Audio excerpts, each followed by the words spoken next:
స్పందించకపోవడం, మొన్న 3 రోజుల క్రితం తన సొంత మీడియాలో కేసీరావు గారు టెలిఫోన్ ట్యాపింగ్ గురించి ప్రజలను తప్పుదోవ పట్టించే విధంగా మాట్లాడడం ముఖ్యమంత్రికి ఏం సంబంధం అని చెప్పడం జరిగింది. ముఖ్యమంత్రికి సంబంధం లేనప్పుడు ప్రణీత్ రావు, ప్రభాకర్ రావు ద్వారా వచ్చిన ఇన్ఫర్మేషన్ను ఏ విధంగా ఉపయోగించుకున్నప్పుడు ఆయన అఫెన్స్ చేసినట్టే కదా. అదే కాకుండా ఆయన కుమారుడు సోషల్ మీడియా ప్లాట్ఫామ్స్కి నోటీసులు ఇవ్వడం జరిగింది. నేను పాల్గొని నేను మాట్లాడిన ఏదైతే రిమాండ్ రిపోర్ట్ల ఆధారంగా నేను మాట్లాడినో వాటి ఆధారంగా లీగల్ నోటీసులు జారీ చేయడం జరిగింది. ఒక విట్నెస్గా నేను ఒక ఫిర్యాదుదారుని, నేను ఒక విట్నెస్ని. మరి విట్నెస్లను భయకంపితులను చేసే విధంగా లీగల్ నోటీసులు పంపడం కేటీఆర్ హద్దు దాటడమే కదా. అసలు టెలిఫోన్ ట్యాపింగ్ ఏందో చెప్పకుండా లీగల్ నోటీసులు ఇష్యూ చేయడం సోషల్ మీడియాని ప్రభావితం చేసే విధంగా. మీరు మాట్లాడుతున్న మీడియాని మేము ఏ రోజు కూడా యాంటీ సోషల్ మీడియా అనలేదు కదా. మరి సోషల్ మీడియాకు మీకెందుకు అంత భయం? మీరు తప్పు చేయనప్పుడు ఎందుకు లీగల్ నోటీసులు ఇష్యూ చేసి భయం కల్పించే వాతావరణాన్ని పురిగొల్పుతున్నారు? సైలెంట్గా ఉన్నాం మేము.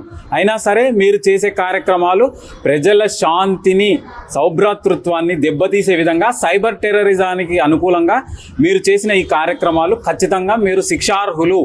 ఖచ్చితంగా ప్రభాకర్ రావు వచ్చినా రాకున్నా, ప్రభాకర్ రావు అక్కడే చచ్చిపోయినా అమెరికాలో, మీరు తప్పించుకోవచ్చు అనే ప్రయత్నం ఏదైనా ఉంటే అది ఇంత మాత్రం చెల్లనేరదు. మీరు ఉపయోగించుకున్న ఇన్ఫర్మేషన్ను మీరు ఏ విధంగా తప్పుడు మార్గాల్లో వాడుకోవడం జరిగింది.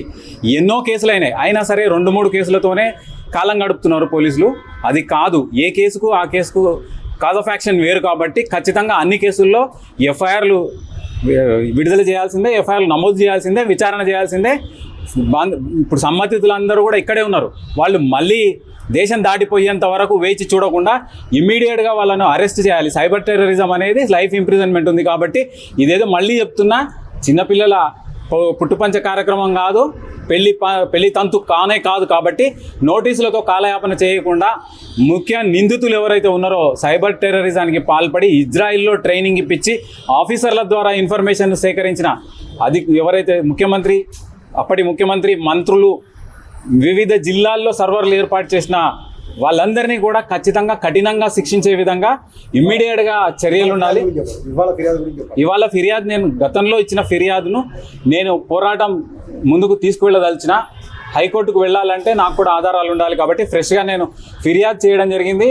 అప్పటి ముఖ్యమంత్రి కేసీరావు మీద, కేటీ రామారావు మీద, ఆ మొత్తం ముఠా మీద, కేసీరావు 39 మంది ఎమ్మెల్యేలు, ఆ ముఠా మీద పూర్తి స్థాయిలో ఎంక్వైరీ జరగాలి. సామాన్యులకు అబ్యూజ్ ఆఫ్ కాన్స్టిట్యూషన్, రాజ్యాంగాన్ని అవమానపరిచిన ఈ సంఘటన మీద, అప్పటి ముఖ్యమంత్రి మీద ఖచ్చితంగా శిక్ష అనేది ఉండాలి. ఉంటేనే సామాన్యుల స్వేచ్ఛ అనేది, రాజ్యాంగం అనేది కాపాడబడుతుంది. కాబట్టి ఇమ్మీడియట్గా ఎఫ్ఐఆర్ నమోదు చేయాల్సిందిగా నేను పోలీసుని రిక్వెస్ట్ చేస్తున్నాను.